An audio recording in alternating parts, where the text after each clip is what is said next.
Hello everyone, আসসালামু আলাইকুম। আমি জান্নাত কুকিং থেকে জান্নাত আপনাদের সাথে শেয়ার করব চাপটি পিঠার রেসিপি। চাপটি পিঠা তৈরি করার জন্য আমি চাল ভালোভাবে ধুয়ে নিয়েছি। চালে পানি দিয়ে 2 ঘন্টার মতন ভিজিয়ে রাখবো।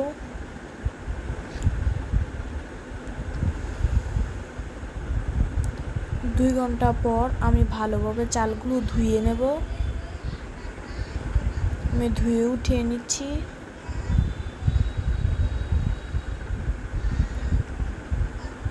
এখন ব্লেন্ডারে দিয়ে দিচ্ছি চাল, কাঁচামরিচ দিয়ে ব্লেন্ডার করে নিয়েছি।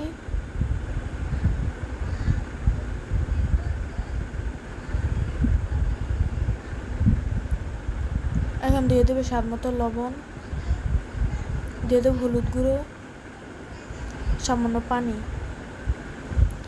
এখন একটি কড়াই গরম করে নিয়েছি। এখন কিছু পরিমাণ মিশ্রণ দিয়ে আমি পিঠাগুলো বানিয়ে নিচ্ছি। এখন আমি আরেকটা পিঠা বানিয়ে নিচ্ছি।